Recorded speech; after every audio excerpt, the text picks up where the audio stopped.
welcome to Unmastered. I'm Emma. And I'm Gohar. And we are uncut and on the record with your favorite bands. Today we have Nyiko sitting with us. Hey, y'all. Who are you waving to? So we're going to do a little icebreaker real quick. Can you tell us what's your name?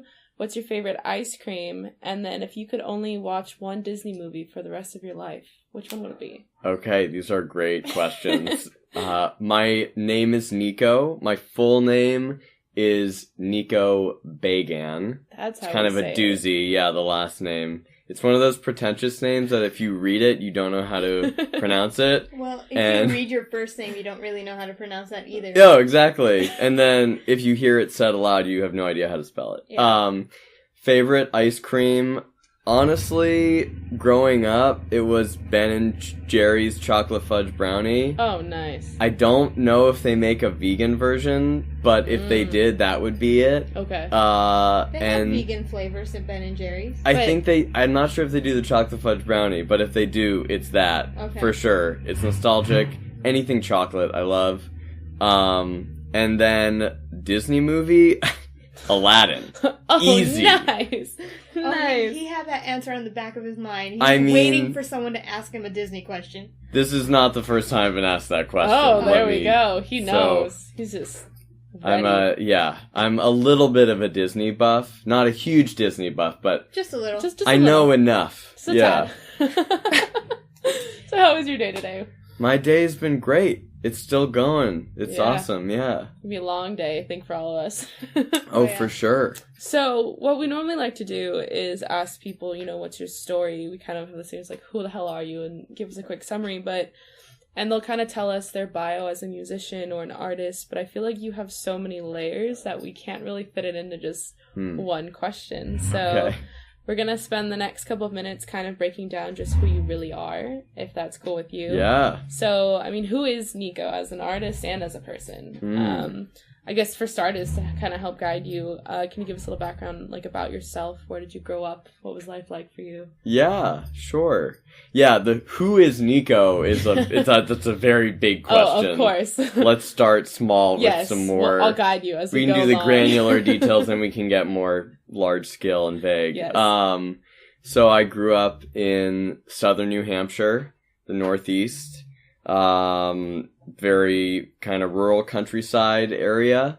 Really lovely little town called Hancock in Peterborough. Very supportive of the arts. Very nice. But not a lot of entertainment. So growing up, the way that you keep yourself entertained really is to make stuff or to explore nature. So I chose making stuff. Nice. I definitely did some nature, but I'm not really a nature boy. So I would just be making music every day since I was 8 years old. I started rapping. Oh, wow. So from there, then I learned piano, and then started getting into emo, and then started getting into hardcore, and then grindcore. Oh, man. And then kind of took a turn when I went to college in Vermont. Okay. I got into synth pop and post-punk, and that's really when I started forming the sound that you kind of hear now if you're listening to my stuff, which is definitely taking a lot of influence from those genres and blending them. So stayed in Vermont for many years and then moved out to LA. How was that move from someplace like Vermont, back east out West Coast, and LA is its own animal as well? It's a culture shock, but in all the ways that you would want. So growing up in New Hampshire and Vermont, you definitely feel like you're kind of in a bubble of some kind. People are lovely and it's great to live there, but you just aren't exposed to nearly as much in terms of just different types of creativity, different backgrounds, different cultures. It's just so amazing to be immersed in LA and just be afforded all of the opportunities to go out and see your favorite band every night of the week go to, a premiere art show that is only in LA or New York. Yes.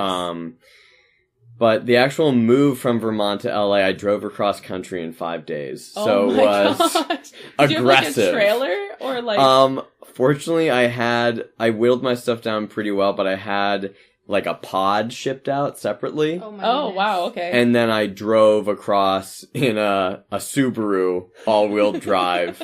We need that all-wheel drive. The moment I moved to LA, I realized I did not need an all-wheel drive vehicle. You're gonna be sitting... If you're gonna be driving across the country, then yes, you need... Oh, yeah. Yeah. One thing about driving across the country is, oh my goodness. I believe it was Arkansas. Mm-hmm. The most roadkill I've ever seen. Oh no. Why is there so much roadkill there? I don't think people care. Is it like a heavier volume of animals, or is it could like... be that. Maybe a lot of trucks drive through it. And, like, big trucks and a lot of animals at night. Yeah. But it was astounding. Wow. Yeah. You just, like, constantly just rolling right over them, unfortunately. Yeah. It was crazy. Yeah, okay, correction. Nebraska. Not Nebraska, Arkansas. okay. It was Nebraska. I don't want to give Arkansas a bad name. It was Nebraska. Nebraska, you have too much roadkill. Man, Nebraska, what gives? I want to know. Clean up your roads. Clean up your highways. Do you think they just, like, leave them there for days because there's so many, like, animal control just can't keep up? I think what's happening is there's so many cars driving on the highway, they don't even get a chance to clean it up. There's that. I feel like there must be some type of technology that humans have developed to keep animals away from the highway, right? Does that exist? If not, no. That should exist. I'm pretty sure it does exist. How many animals do you see on the highways in LA? Well, there's probably some noise pollution in LA. You know what? Touche. I've probably seen, like, the most amount of roadkill I think I've seen is, like, in my own neighborhood because there's a park. But, like, in LA, like, there's no roadkill really because one, there's no animals. I mean, you don't need that all-wheel drive either because you're sitting going 2 miles per hour on the freeway. There's not much room What a great opportunity to listen to a podcast. Wow. Yeah. I hope you're listening on the 405. I hope that you're not eating right now because we're talking about roadkill, which is not the most appetizing what if subject. Someone's like eating like a ham sandwich? Yeah, like, exactly. I'm not feeling this anymore. If you're eating your roadkill sandwich right now, there you go. 100%. It's probably perfect, like fried subject matter. I have a follow-up question. Oh, great. But before the conversation turns into something... Yeah, let's get away from the tangent here. You said you drove for 5 days. I did. Okay. Was this in the middle of your... You already had music up? I did. Okay, because when I was looking at your Spotify, top listened cities, LA is not on there. Yeah. Which is strange because it is. I'm assuming you've been here for a while now. 3 years. Yeah, and so well, it's still relatively new. Yeah. I mean, I guess. So it's interesting. I look at that stuff too, the cities. I would have to imagine it's based on whatever songs are in the playlists that people listen to. So that's where I get a lot of plays through playlisting and Discover Weekly. So if you're looking at Discover Weekly, that's nationwide. Yeah. But it would be nice to see LA #1 there. All you LA listeners, come on, share it, listen to it. Come on, y'all. You're sitting in traffic, you may as well. Show me go some for love. It. Show them some love. Show us some love. We need more love. Awesome. So, kind of bringing it back from that fantastic tangent that I love. Great, yeah, that was good. So you said you started playing music when you were about 8, doing the raps, doing all of that. Where does your love of music come from and your music ability come from? Does it run in the family or is that your own kind of thing? So I would say no one in my family is specifically a musician or was when I was growing up. Mm-hmm. But I did grow up in a family that listened to a lot of music and listens to a lot of music. As did I.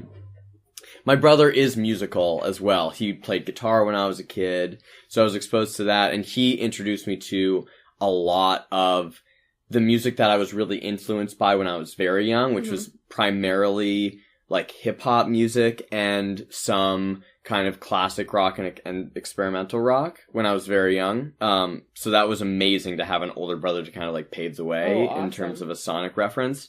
But then my parents too, like I grew up listening to Paul Simon and Steely Dan and Hall & Oates. Oh, nice.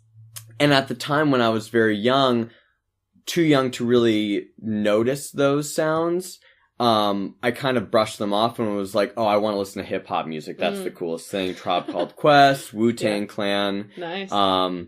And so that's how I got into hip-hop. But then in my later years, I realized, you know, in my teens and then early 20s, I was like, oh my goodness, this is Steely Dan and Paul Simon and Hall & Oates and Phil Collins. Like, these are the artists that I'm realizing those were the first artists I heard growing up. And they're the ones that I still reference today in my songwriting and in what I really love listening to. Fleetwood Mac, too. I can't forget Fleetwood Mac. Can't forget Fleetwood Mac. So I would say that, but it's a very creative household. My mom is a graphic designer and my dad's a chef. So they're creators for sure. And so careers there, but that's fantastic. So growing up in a household of just creativity, I think is really what nurtured that part. I think that's such a huge bit of importance, like just to anyone raising kids or anyone, you know, just in that kind of situation, like express as much creativity, allow your children to be creative, expose them to creative outlets. Like, I mean, the whole reason I love music is just because, like, my mom especially was constantly playing music in our house. And, amazing. You know, I had very creative, like, cousins and aunts who were all, like, costume makers and dancers, belly dancers. So it's, like, I think creativity in any form is so integral to growing up and just fostering this outlet of expression. I mean, just showing that it's available, I think, is really important. Definitely. I think that's a good point. Just getting exposure to it is fantastic. Yeah. I mean, so that's really great. Like, just having that, like, that's so awesome. So, kind of back to you a little bit. According to your bio, you are a singer, songwriter, visual artist, and actor. Mm-hmm. How did you kind of get involved in each of these different things? I mean, we know there's that whole singer-songwriter story, but what's the visual artist thing, the actor piece? Where does that all come from? So in terms of visual art, we kind of, we'll probably address the singer-songwriter throughout the interview, but with visual art, that's something that I started doing. It started in high school, and I got really serious about it in college because I studied finance and studio art. Oh, wow. So I got really into painting and collage work and blending the two. So for a long time, I was doing this series of VHS tapes where I would take them apart and I would put collage on the spools, put them back together, and then I would paint on the tape. And so it was like this multimedia, mixed media thing. That's so cool. And ended up having a few shows, like gallery shows for it. Oh, wow. Which was amazing. And then I got really into photography. And since then, I still do collage from time to time, but primarily the way I still am a visual artist is through my album and single artwork. I do all of that. Wow. With my photographer, with one of my best friends, and he's a photographer, Niles Gregory. Gotta give a shout out to him. Yeah, he's 100%. Incredible. But so I've kind of taken the graphic design element, and so I apply it for all of my musical artwork. And then, I also did a, art book a few years ago that was all collage work. Do you still have this? It was a single, so it's part of the sketchbook project, which is in the, Brooklyn Art Library now. Oh, wow. So if you live in Brooklyn, you can go and you can check it out, but it's literally one of a kind. Oh, wow. I took photos of it for like archival purposes, of course, but, yeah. Wow, if you're in Brooklyn, you should go check that out. I mean, if I'm ever in Brooklyn, I'm definitely gonna go check that out. And then finally, I do all of, or for the most part, I do my video work as well. So yes, we're gonna talk about that later. Yeah, so music videos, I edit most of them, and do coloring and titling and everything. I've also had some help on a few of them along the way. So that's the visual artist component, I would say. Very nice. Yeah. Do you still dabble in acting at all? So the acting part of it is definitely something I'll always love. I was definitely more into it a few years ago. Really up until about a couple years ago, I was doing a web series with Disney. And so that was more of like a musical acting thing. Oh yeah. I'm gonna dive into that one too. Yeah. Okay, cool. But then beyond that, just a few short films that I did. over the past couple of years, mostly comedy stuff that I just love to do for fun with friends and You've stuff like that. You've got quite the sense of humor, which is great. Oh, thanks. Which is great. I know. So yeah, it's something that I still see for myself in some capacity of acting in certain ways. However, at that same time, music is the priority. Yes. It's the main focus. It's just interesting to see all these different backgrounds that people had and like how their influences or what other creative projects they were involved in. So totally. I mean, that's super cool. I love it. You've released several solo and collaborative projects across multiple genres. I mean, we talked about it slightly earlier with, synth pop, new wave, post-punk, hip hop. And you kind of said that they blend together somewhat to influence your current sound. Is there a specific genre that you prefer to make, or does one resonate more with you than the other? It's a great question. It's really wild because on any given day I might give you a different answer.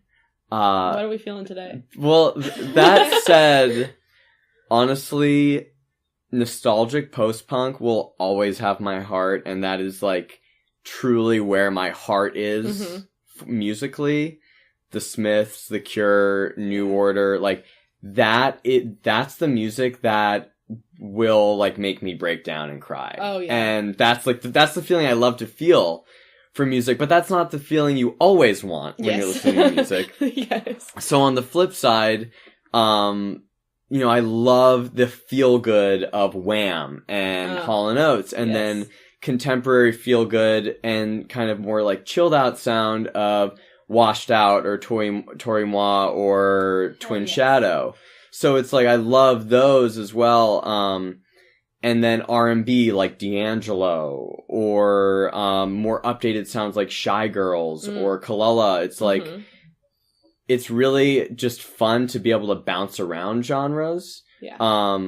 I would say this new project, and which is it's a similar sound to In the Middle, which is definitely kind of a genre blending single, is much more towing the line of this world of post-punk influence meets danceable R&B synth pop. Yeah, definitely.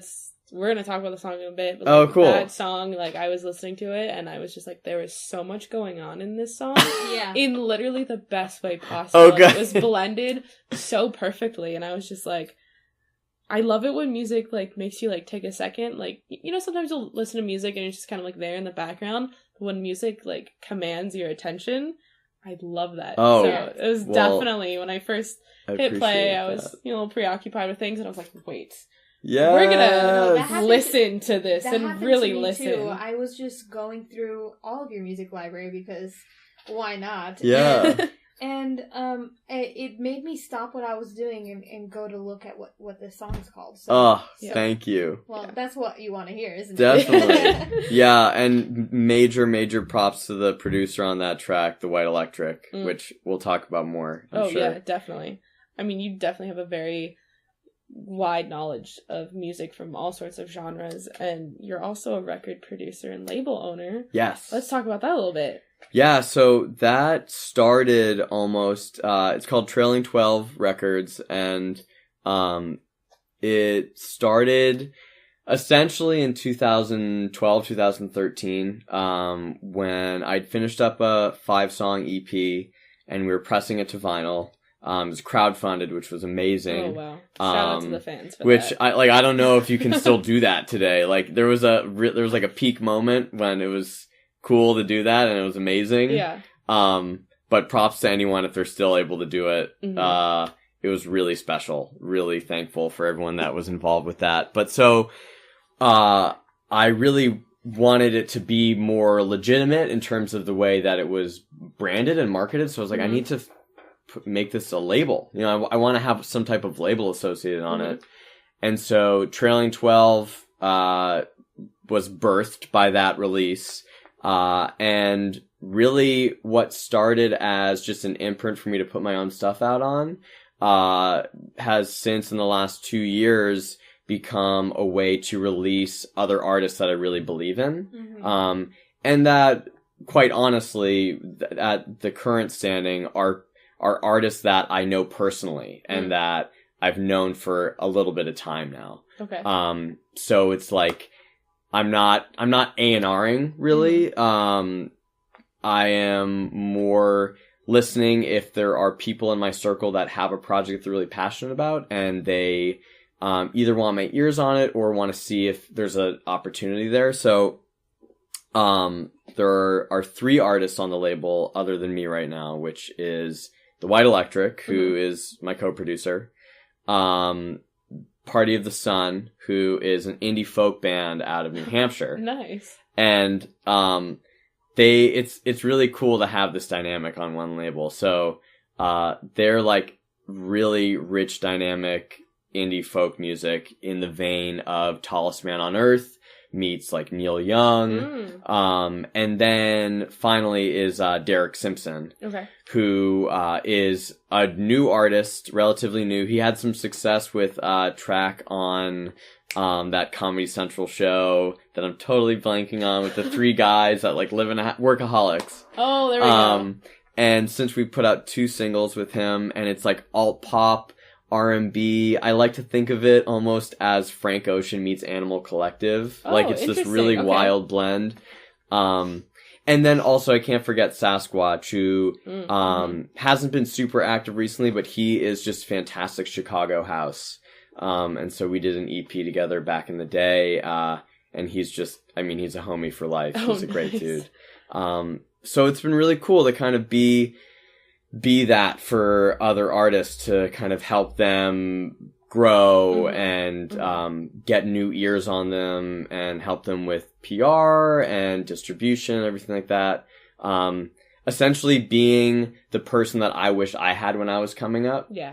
So that's the goal. Definitely. For sure. I think it's such a great thing when other musicians support each other, because I mean it is a very competitive, sometimes very cutthroat industry, and just when you have people willing to like come together and help each other out just for the sake of doing it because you believe in a project, that's I think what music's all about, is helping people find that creative outlet and just let the world hear it and let the world decide what they think about it. So, absolutely. Could not agree more. If one wins, we all win. Exactly. That's definitely I mean, I think at the end of the day, music is music, and it's meant to, you know, change lives in some ways, you know, whether it be through, you know, deep, emotional, powerful lyrics, or just something that makes someone feel good and happy. So that's really what I think music's all about. So it's very, very great that you're able to provide that outlet for other people.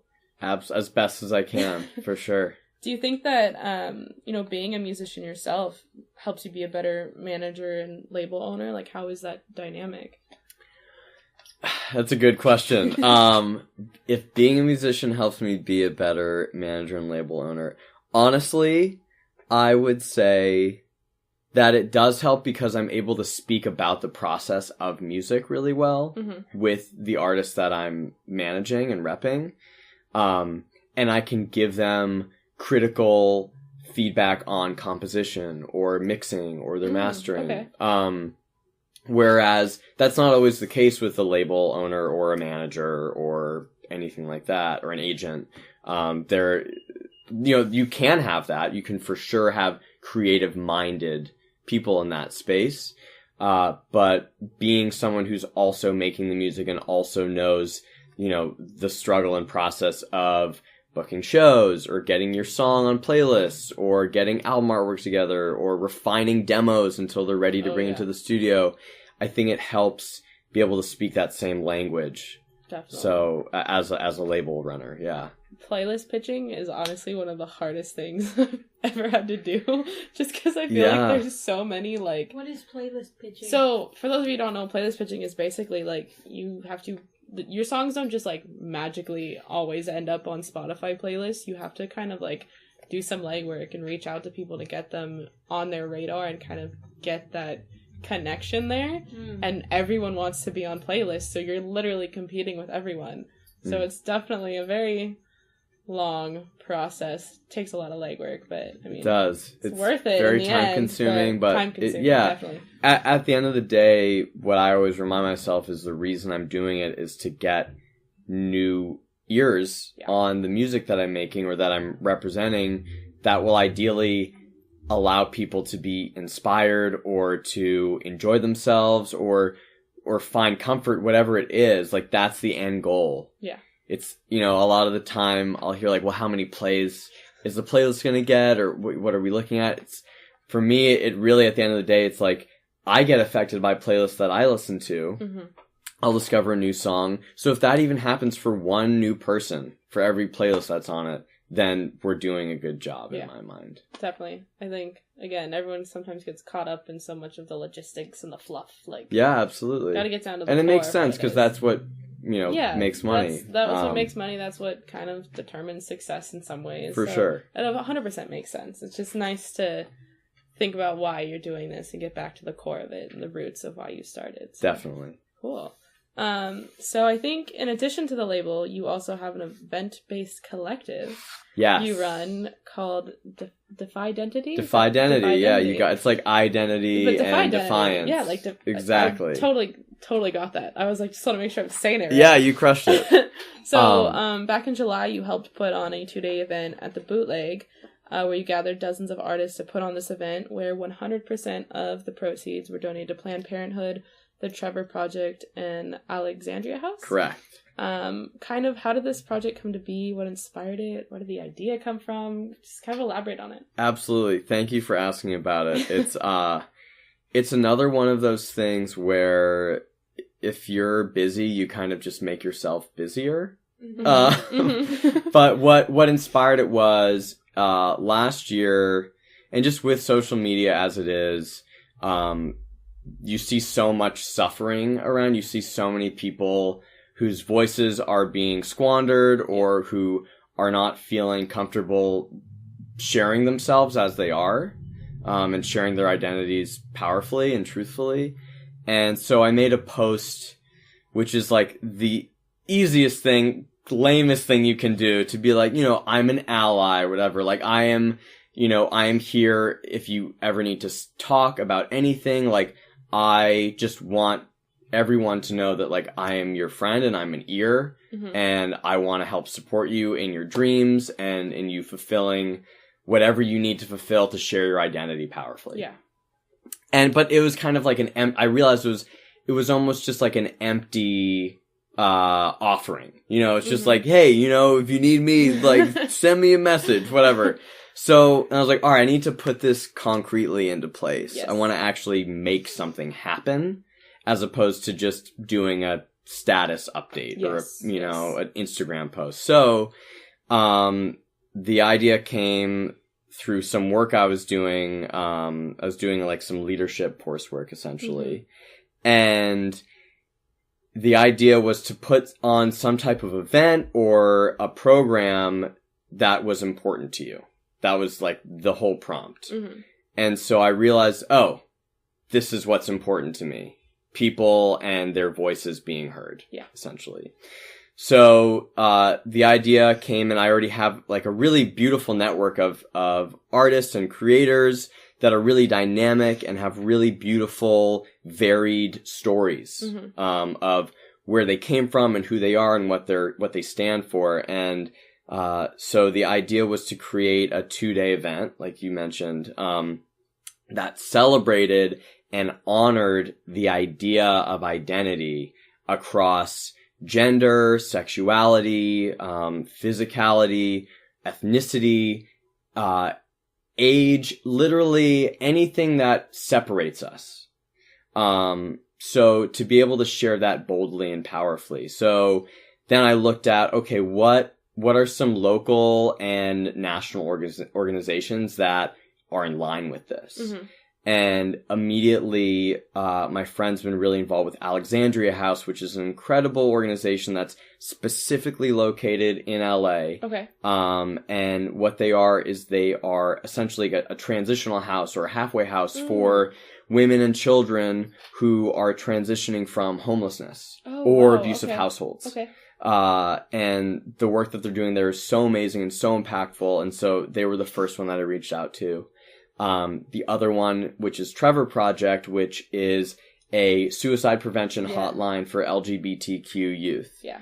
And very familiar with that one. Amazing. I've seen the work that other artists have done for it as well, and I think it's very much needed. It's so powerful. I get, when I talk about it, I like, get emotional about it, because it's so important and beautiful that they are creating a safe space specifically for LGBTQ youth, because it's a different language, and they're dealing with different challenges than if you are, you know, historically straight or, you know, cisgender or whatever you are.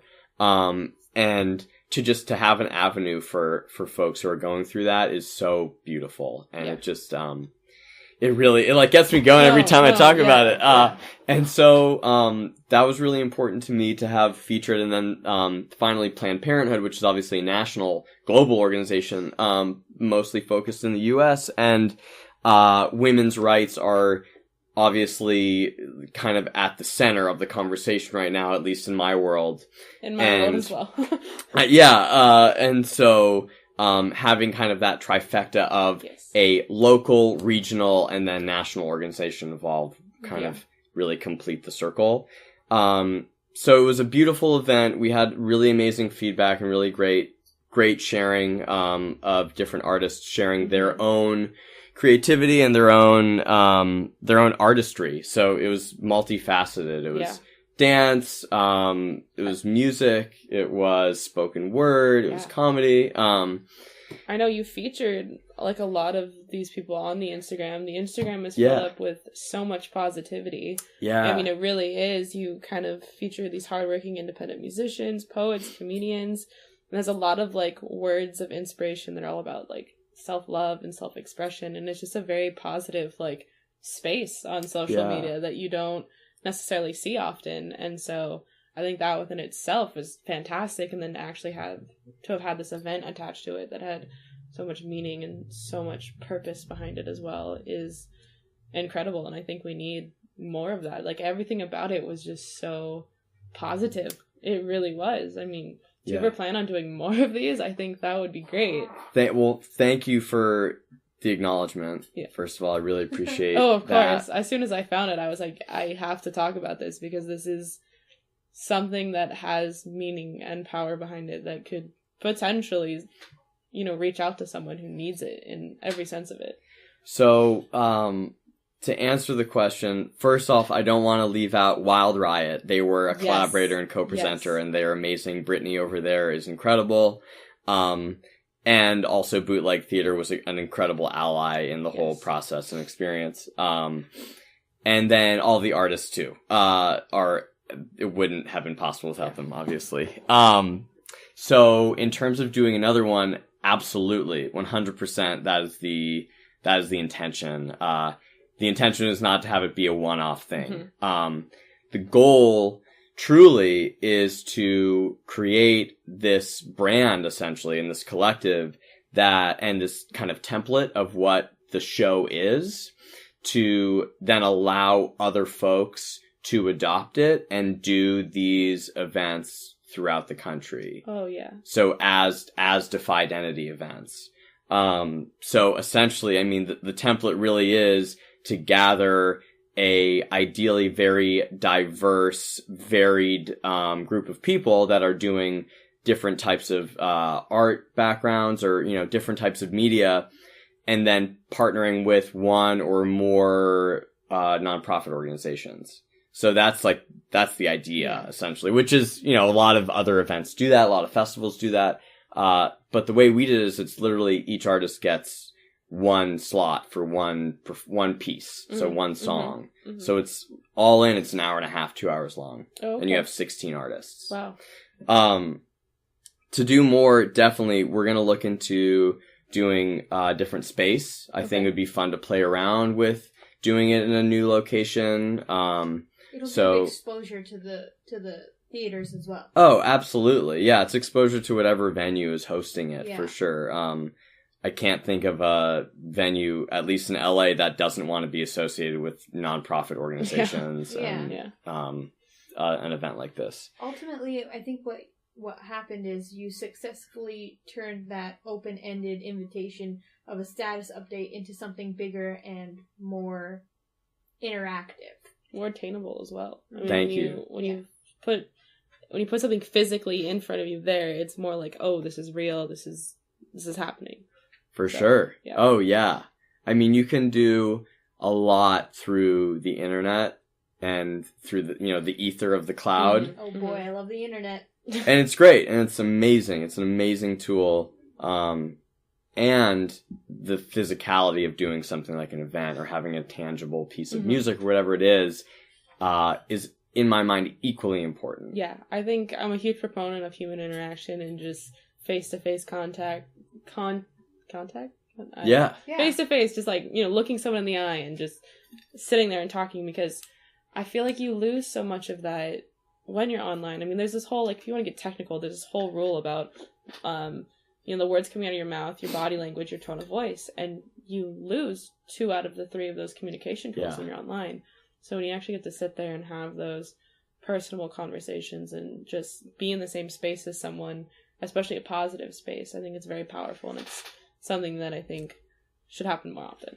So kudos to you for really putting that together and having all this collaboration and all this help and turning it from an idea to literally something there. So thank you so much. I hope for many more to come, and I hope to go to one as well. I think that would be absolutely fantastic to experience and see it. So, well, I love the support for sure. And if there are artists listening right now, just go to the Instagram, the Defy Identity, and just send a message, and we'll make sure we get in contact. Definitely. What's the Defy Identity Instagram? It's just at Defy Identity, DEFY DENTITY. There you go. Yeah. Perfect. Yeah, if you're out there listening and want to get involved, I mean, do it. Yeah, hit us up. What's stopping you? I mean, really. So I guess let's kind of take this time to kind of go into playing your first song. I mean, oh yeah, we've definitely talked about something extremely important, and let's kind of just, kind of switch gears. Cool. Love it. So let's go ahead and play one of your songs for the listeners. We're going to play In the Middle First. This is one of your more popular songs. It kind of blew up a little bit. It has nearly 130,000 plays on Spotify. Can you tell us the story behind this song? Yeah, for sure. So this was this is a really special song to me because it came out of a childhood friend who is known now as the White Electric. Reached out to me a little over a year ago with a demo instrumental of this song, and we had not really spoken in a while. We're always friends, but we hadn't really chatted, and he sent me the instrumental and said, hey, I was working on this with your voice in mind on it. Would you be down to sing on it? And it was kind of out of the blue, and then I played the instrumental, and I was like, this is fire. And so I think literally that night I wrote the song. I wrote the track, sent it back to him. I cut it up so that, the composition was slightly different, so it emulated more of like a pop structure. Sent it back, and then it just from there we finalized it. We did all the mixing. We sent it off to Sterling Sound for mastering, and then literally put it out like a month later. Nice. So that was August of 2017. It got premiered on International House of Sound. Oh, wow. Miguel and Leo over there are amazing and still are supporting my music to this day, which is so incredible. And then from that, it got the ears of Herdwell, which is an influencer-based label. Oh, interesting. And so essentially they picked it up. And through that, the song is now co-published with them and Sony ATV. Wow. So congrats it's to you and White Electric. Congrats. It was a really wild, it just came from such a genuine place. So it's really cool to see something like that literally came from an old friend reaching out of the blue to getting a deal with Sony ATV. And so that's essentially that sets the song up, I would say. Thematically, it's essentially about being in the middle of a exclusive relationship that you don't want to be the reason that two people end that relationship. So it's very frankly saying, like, I don't want to be caught up in the middle. So if you are willing, if you're going to be out of this relationship, then sure, let's make it work. But I don't want to cause you to be a cheater, essentially. Okay. Or to be unfaithful. Okay. I don't love the word cheater. Cheater. But yeah, to be unfaithful, All right. essentially. Yeah, we're going to go ahead and give it a listen, and hopefully you guys like it.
So you just heard In the Middle.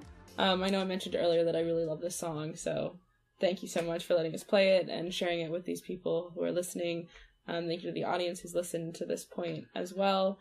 So we're going to kind of talk about you a little bit, a little more fun way. You are quite the Spotify user yourself. You've got quite a playlist on your hands with over 200 songs. Oh, gosh. Is this something you like doing? I mean, what's the vibe of this playlist? How long did it take? We're definitely going to post it for people to see. Are you referring to the Slow Dance Los Angeles playlist? You know what? There's a few on there. Hold on, let me look at. You've got quite a few. Do you just enjoy making playlists? Well, yeah. So I am a music maker for sure. I'm also a huge music lover and have a record collection of over 600 records. Oh my gosh. that I've been collecting since I was a kid. And then when I got into college radio, I just immersed myself in, like, the stacks of the college radio station and was just burning CDs, like, you know, making playlists. And I had a show all 4 years that I was there. So I got into the habit of making literally weekly playlists for my show. Okay. And that habit hasn't really stopped. And with the invention of Spotify, it's made it even easier to discover new stuff and create playlists immediately. So Slow Dance Los Angeles is a beast of a playlist that started out 551 songs, by the way. So, and that's probably an issue. What I'm thinking is I'm going to make it 2 separate ones, I think, at some point, where one is, like, the archival, like, slow dance playlist, which has all of the songs. Okay. But then do a monthly rotation that has maybe 30 songs. Okay. 'Cause it's, how many hours is that? 34 hours. 34 hours. You can drive cross country. You literally could. If and you just need be it. playing slow jams day in and day out. That sounds like a fun road trip. It started as an event in LA, in Chinatown, with 2 very dear friends of mine, Allison Rosenfeld, who's a music supervisor, and John Moses, who is a label runner as well. And so we got together and had a 2-year stint, essentially, doing a monthly night called Slow Dance. Oh, nice. And we would bring on touring acts to do DJ sets, and just friends that were local to LA. And so I started keeping track of all of my sets through a playlist, and it just kind of grew from there. So that's like 2 years of those playlists. Oh my god. And then along with me weekly adding new ones, like curating through either my Discover Weekly or other playlists that I follow. But it's just slow jams. Wow. Yeah. I have one that's like 13 hours. I thought that was a lot, but he's got double that and then some. It's 2 years in the making, so that's why. I think it's too long. But then on my artist page, I do have 3 that are more refined. Okay. One that's Moments of Love, which is more like relationship-based love songs, and I do keep that regularly updated. With Happy Haunts, which is like a more of a Halloween kind of spooky playlist. Wow. And speaking so, of Halloween. Yeah, exactly. So that will be updated in October. Oh, yeah. This month. Yeah. Yeah. Exactly. Can't wait to hear that one. I think Halloween's going to be like 2 weeks away from when this is up, so exactly. But check just it out. playlisting in general is it's something I do because I like to DJ a lot. So having those ready, I've DJ'd weddings a bunch, and like just having nice. those ready to go is really helpful. If I'm ever in a situation where you're in the same room and we need someone on aux cord, I'm just gonna hand it to you right away. Got it. Like no questions asked, just go. Pass me the aux. Just pass the aux. As far as I'm concerned, I'm pretty sure the number of songs doesn't matter as long as you're updating the playlist. Okay. I mean, I don't know. I did a lot of research on Spotify more recently, but I've had Spotify for 8 years, it turns out. Amazing. And so I've had many playlists, and if you put a lot of songs on there, as long as you're updating it regularly, Spotify is really happy with it. Okay. Good to know. We'll put your a couple of your stuff on our page too. Please do. Yeah. I'd love that. Yeah. Okay. Cool. Definitely. Yeah. So a little bit about you. You've got a very interesting signature style. I mean, you've got the suspenders, you got the tuxedos. We're surrounded by tuxedos right now, actually. We're in a tuxedo shop. Yeah, and you definitely dressed up for the occasion. In the tux. I'm in the suit. You're for in the sure. Suit. Is that like your signature style? I mean... I started dressing up in the way that we're phrasing it, with like slacks and button-ups and stuff like that. Late high school, all throughout college, I was wearing sweater vests. I was wearing jackets and button-ups. It just kind of, I think this is like a very dated saying now, but like, you know, like dress for the job you want, not the job you have, Yeah. which is not the case anymore, I would say. But it's honestly, it's a style that I feel most comfortable in.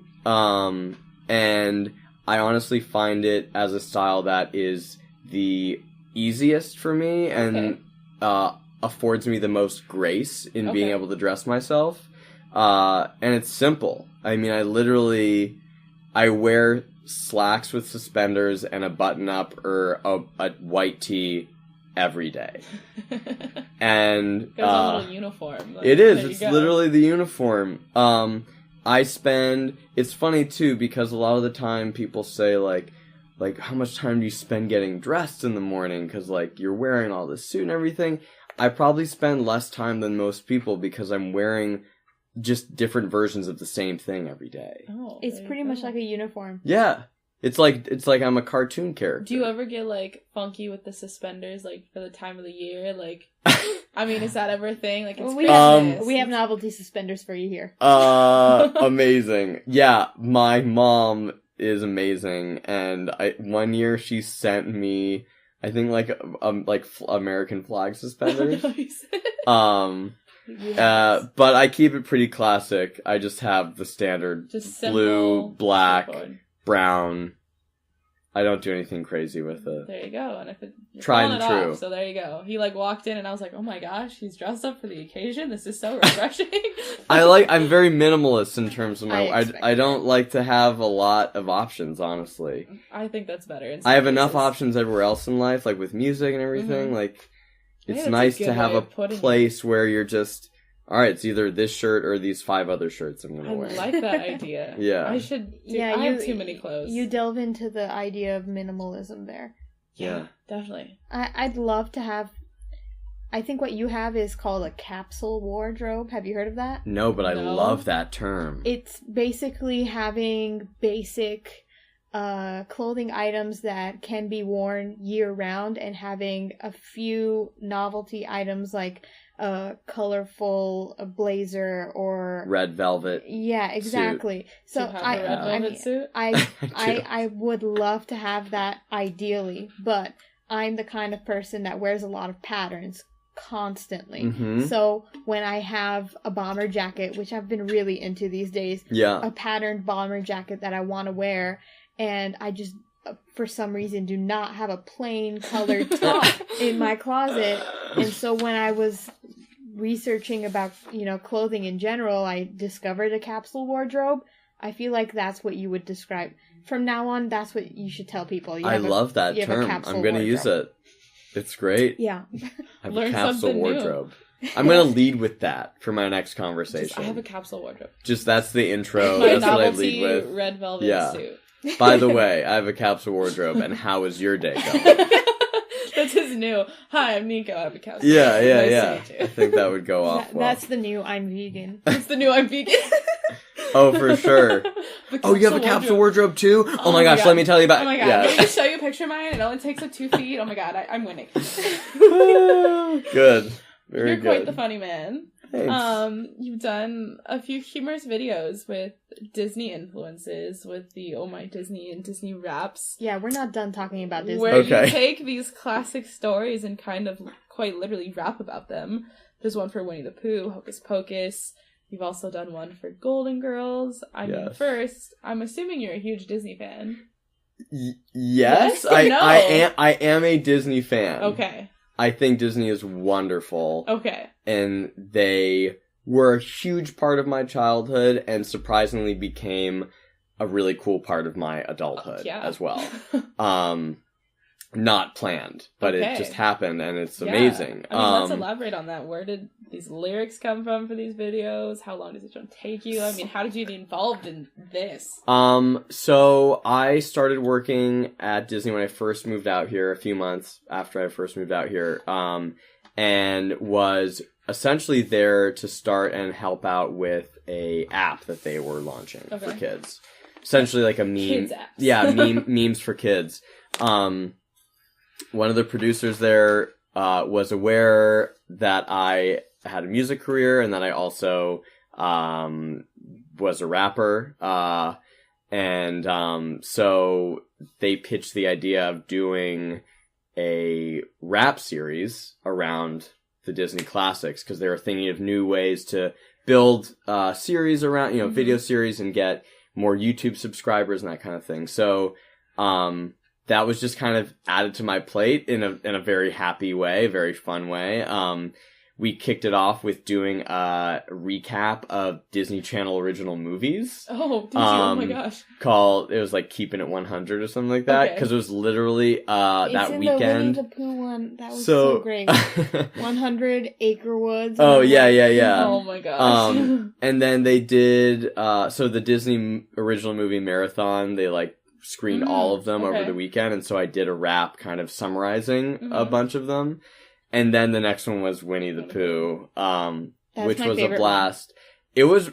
It was intense. We essentially went from concept to me writing it and producing it by night and by weekend, to then getting it, final mix and master at Disney, and then getting all of the pre-production done and shooting it with essentially probably a week to 2 week turnaround from when we had concept to when the piece was finished. We still wouldn't necessarily go live with it for weeks after that, but we were on a cadence of one every 2 or 3 weeks. So, it was an absolute blast. So much fun. Wow. Just to think about we did a few more than the ones that were released. Oh, did you? But okay. Who knows? They're in the vault. They're in the vault. Yeah. The Disney vault that's always locked. The Disney vault. Yeah. To talk about some more of your humor, you do these reviews of sparkling waters. Oh my god! God. Literally critique the sound of the can opening. What is that? Yes. We went deep. You guys went so deep. I love it. What is that? This is good. This is something that friends bring up all the time. So you guys are you're on the friend level now. Nice. Yeah. I was introduced to LaCroix 3 years ago at my cousin's place in Pasadena. I'd never heard of it before. Literally the only place you could buy it was Target at the time. It's everywhere now. And they had this beautiful can. Literally one right in front of us. That's, we have the classic lime. Lime was not my first cut. My first was pamplemousse. That's how you say grapefruit in French. Correct. And let me tell you, the first cut was the deepest. I took a sip of that Pampy and I went off the rails. I was immediately hooked. I went to Target and started getting them. Oh no. And then I started working at Disney and we had Talking Rain or something like that. It was it's another sparkling water. Okay. And eventually enough people in the office were like, we need LaCroix. We love LaCroix. That LaCroix started getting stock there. So it was okay, now we have LaCroix in the office, I have LaCroix at home, things are going well. I dressed up as a LaCroix boy for Halloween 2 years ago. What is that? Can you describe? Well, if you have to ask, you probably can't afford it. No, it's literally me opening up a 12-pack LaCroix box, putting it around my body, and then I also made a LaCroix hat just with the logo on it. That's hilarious. Do you have a photo of this? I do. It's on social media somewhere, and LaCroix DM'd me after I posted it to use it for their Halloween campaign. You would think free LaCroix. Well, I did get free LaCroix, but not for life. Not a lot. Oh, okay. 2 cans. Love them. They sent me a coupon for a sweet 12-pack. That's not enough. I have a lot of love for LaCroix. However, I'm gonna cause a little bit of a rift here. Oh, here we go. There is a new sparkling water on the scene. All right. And it's staking its claim against LaCroix. It's called Waterloo, and it's at Whole Foods. I've heard of it. And holy moly, their grapefruit. It is a force to be reckoned with. I'm still LaCroix, love them. But get a little Waterloo in my vibe. I might, I'm not gonna complain. I'm just saying. I've sampled a lot. I'm gonna go try. Okay, legit, I've never had LaCroix. So single one. Single one, never had one. You want me to pour you some of this? It's fresh. Also, real talk, the first year or so, I'd never heard anyone else say it, so I was saying it La Croix. You could be right. Because that's the French, that's how you would say it. Yeah. But it's an American company, and it's LaCroix. And on their branding, it's like LaCroix rhymes with enjoy. Oh. I see what they did there. But I felt very cool calling it La Croix for a year. Yeah. I'm sorry, it's pronounced L.A. Croix. L.A. Croix. Los Angeles Croix. Wow, well. It's a good, good little league baseball plug team. there. Yeah. Someone sponsor us at LaCroix. Mm-hmm. So, you did those videos. Hilarious. Yeah, a lot of reviews. Important Keep stuff. them coming. We love the reviews. They gotta make more flavors, I think. I think I'm fresh out. This is the call to action for LaCroix. Make some more combo flavors. Get us some more curates. So speaking of videos, let's take a step and kind of dive back into music videos. Okay, cool. We're a music podcast. We are. We're not a beverage podcast. We can be if needed. We'll just dedicate one episode per year Perfect. about sparkling water. Love it. You've got a few music videos out on YouTube. They're very diverse in style, I think. There's I Loved It, which has some cool vintage type shots and is very up close to your face while you're driving a car. We've got Bad at Love, which is in a room where there's a lot of colorful balloons that start to make an appearance. And then your most recent one is One You Love, which is shot in black and white with a seemingly black balloons and kind of follows you around this cemetery, I believe. Yeah. So let's break those down a bit. Okay. First of all, the word love is spelled correctly, and I loved it. That's from June of last year. And then for Bad at Love from December and One You Love from this year, the spelling changes. Is there a specific reason or meaning behind this? I love this. This is like some fan fiction stuff. Tell us the details. So Unmastered with the hard-hitting question. Yeah, this is a good question, and I don't know if the answer is going to suffice, but honestly, I Loved It is an older song. Yes. It was written in 2013. Oh, okay. It wasn't put out on vinyl until 2017. Yes. It was written in 2013 or 14. I can't remember quite. So it was put out on vinyl in 2017, and I was just in a different space. I was still living in Vermont. Mm-hmm. When I moved out to LA, it's back in Vermont. And essentially that 7-inch, those two songs, I Loved It and Drag Me Down, are the product of a very tragic end of a relationship. Okay. And so that was really like a grieving of the relationship, in those two songs. Mm-hmm. One You Love, Bad at Love, Lust for Love, all spelled with L-U-V. Yes. Are essentially, I was in a completely different headspace when I wrote those songs. I was living in LA like I am now. And for me, honestly, I think to give this the proper answer is love as I understood it and the way that I feel about it has significantly changed since I Loved It. Okay. I Loved It and Drag Me Down were writing about love from a place of almost being a victim. Okay. Where the way I write about love now is from a more, I would like to say, powerful place. Mm-hmm. A place of understanding and empathy and not feeling like I am the victim of love. Okay. But really coming to terms with who I am when I am in love, the way that I love, the way that I prefer to be loved. Okay. So I think that distinction is really why I started spelling it a different way, because it had changed for me. Definitely. It's a, as we were talking earlier, like a visual, physical change to support, one that's not as tangible. So I like that. You also have, so with Bad at Love, you have those colorful balloons, and then with One You Love, you have those black balloons. Was that intentional? Is there any symbolism there? 100%. Yes, all right. Let's go. Again, this is really cool. I love when people connect the dots, because it's not always the case. Oh, yeah, I was watching these videos, and I was like, wait, that's different. Let's talk about this.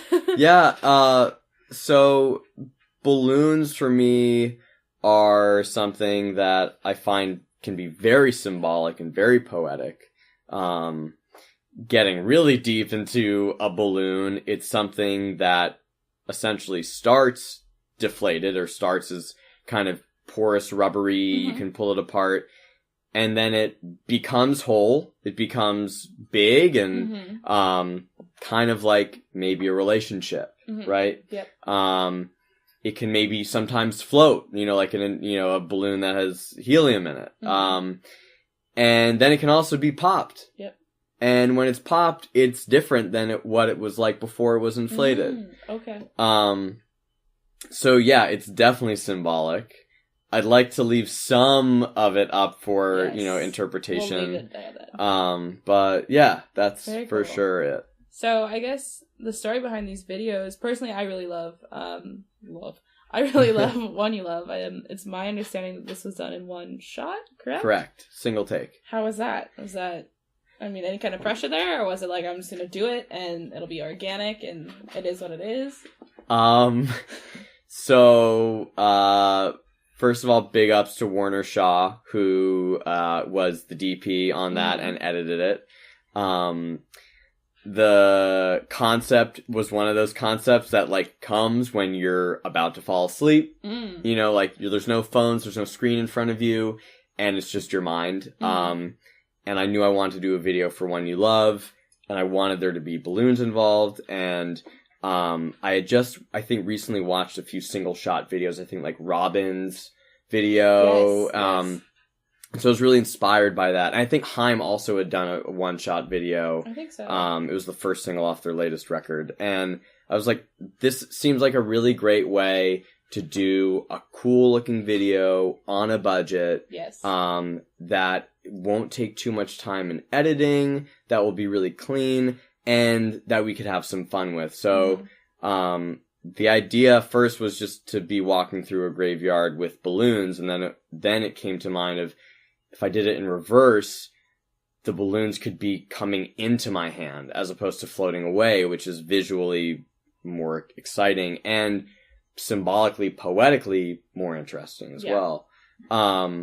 So we essentially, all in, the whole shoot took 2.5 hours. Oh, wow, nice. We got to the graveyard and we did a few tests. It was super windy that day. Yeah, it looked So it was a matter of, like, I literally got 24 balloons, and we did one take where I let 12 go, and the take was messed up because it was so windy that the balloons were, like, blowing off to the side of the screen as opposed to, floating up above. And so then we literally had one more shot to do it. So it was technically 2 takes to get the one take. Wow. And then Warner did a really fantastic job coloring it and doing those little speed ramps and everything. So, yeah. I think it's definitely a really cool music video. I mean, it's such a simple concept, but it's so, like, I don't know, it just, like, really catches your eye. Like, what is happening? Awesome. It's very cool and just fantastic. I love it. Thank you. So I think it's about time that we set up the next song. Yes, Lust it is. for Love. What's the story behind this one? Lust for Love is a really personal song, while at the same time, the hope is that it can be extrapolated. It's something that's very relatable. So it's kind of a big way of talking about almost like the friend zone to an extent. Okay. I was dating someone very briefly. It got really serious really quick. And then kind of immediately fizzled. It's, one of those like summer flings, and it's really realizing that there is a huge difference between lust and love. Lust is lust can be for a long time, but lust is more temporary. Yes. And fleeting. And love is something much deeper that goes well beyond lust, well beyond physicality, and goes into a much deeper emotional space. So this song is really just about that, about kind of realizing that, you know, we can be very easily blind to the difference between these two themes when we're in it. Yeah, definitely.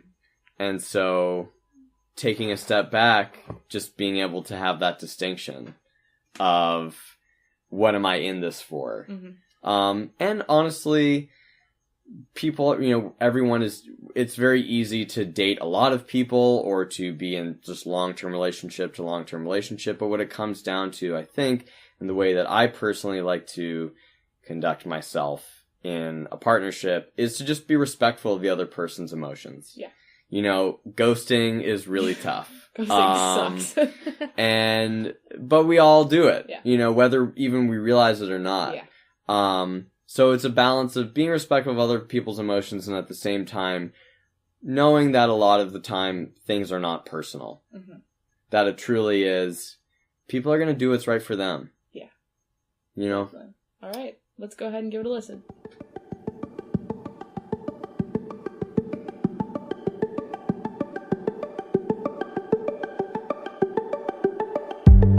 We fell in love with circumstance, and you fell out as soon as you had the chance. It's an open window for you to crawl in. We placed our bets, and I was all in. No, it's an open heart for you to break. It's the first kiss and the last mistake. It's what I want, if it's what you want. But maybe you're not ready, maybe you're not ready. No, here I am again, confusing friendship for lust and lust for love. It's always too much or not enough. That's just my kind of luck. We're dealing with lust for love. You had me hooked, you got your fix. Then lines were drawn, messages were missed. It's an open road, and you're changing lanes. Nothing to lose, and nothing to gain. It's an open heart for you to break. It's the first kiss and the last mistake. It's what I want, if it's what you want. But maybe you're not ready, maybe you're not ready. No, here I am again, confusing friendship for lust and lust for love. It's always too much or not enough. That's just my kind of luck. We're dealing with lust for love. I was gonna put in the effort, but you acted so reckless. I know how it affects us. No one can protect us. Is it love or lust that's affecting us? Is it love or lust for the both of us? Here I am again, confusing friendship for lust and lust for love. It's always too much or not enough. That's just my kind of luck. We're dealing with lust for love. Here I am again, confusing friendship for lust and lust for love. It's always too much or not enough. That's just my kind of luck. We're dealing with lust for love. So we just heard Lust for Love. Yeah, gotta give a shout out to my boy Kyler Hurley, who co-wrote and co-produced that track, and did a fantastic job And also got to give a shout out to Joe Laporta, who mastered it over at Sterling Sound. Fantastic. We love shouting out credit where credit is due. Yes. So I guess, I mean, the majority of your songs have love in the title. That seems to be the theme, I guess. It's a happy coincidence Happy right now. coincidence, okay.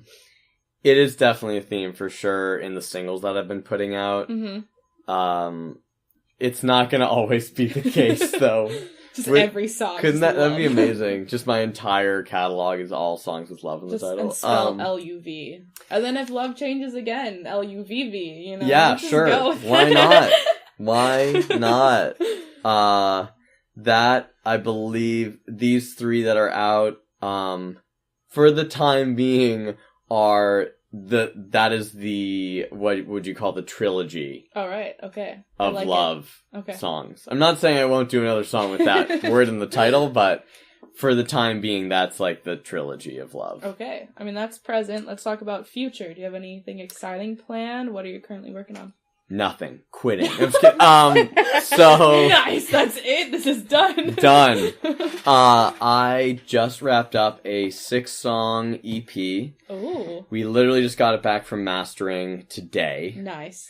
With great timing.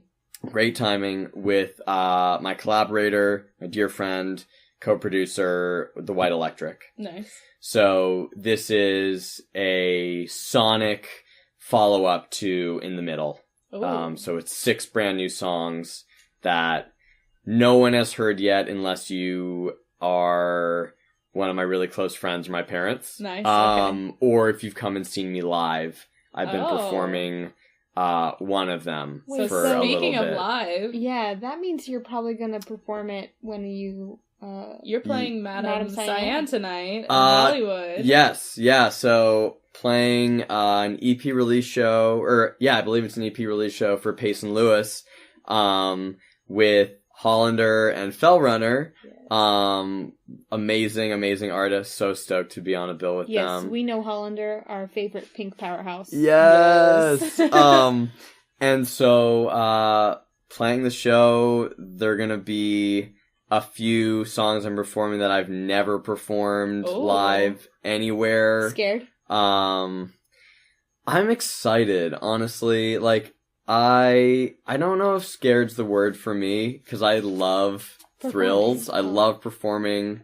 I love anything that, like, gives me a rush, and performing is definitely one of those things. Mm-hmm. So yeah, planning on playing a couple of the new ones that Nice.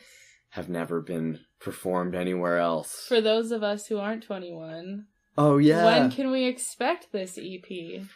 That is a great question, and at the moment, I do not have the answer Just to that. soon. Yeah. Potentially soon. It's a mystery. We'll find out. You have to stay tuned. I would assert, but I cannot promise it will be within the next year. Okay. The full EP.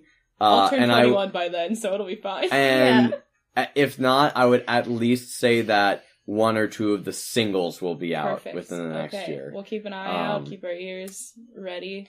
Yeah. Sounds good. Any final words? Where can we find you? Plug your socials. Final words. Well, yeah, I'm on social media, and it's pretty fun on there. I post photos that I do with a few photographers, but specifically with my guy, Niles Gregory. Nice. And also I post a lot of silly stuff on my stories. We So, love silly stuff. you can follow me there. It's _Nyiko_. Can we spell Nyiko? Because I Yeah. have a feeling no Yeah. one's gonna know it, so go ahead. So NYIKO. There you go, guys. Like Nyiko. Nyiko. But please don't pronounce it that way. And then I'm on Twitter and Facebook and stuff, but I mean, I'm mostly active on Instagram. Instagram's a very high quality. Then again, if like a ton of people started following me on Twitter, I would probably start tweeting a lot more. I'll interact with you, don't you worry. Okay. Beyond that, though, as like true final words, first of all, thank you guys so much for having me. Oh my gosh. I am so thankful to be doing what I'm doing as an artist, to express myself. And I love seeing and supporting and helping other artists and connecting.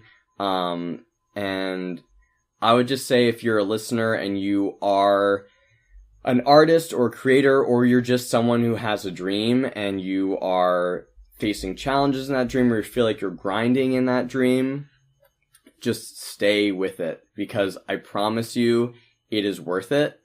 And doing that and being committed to a passion is what life is about, in my opinion.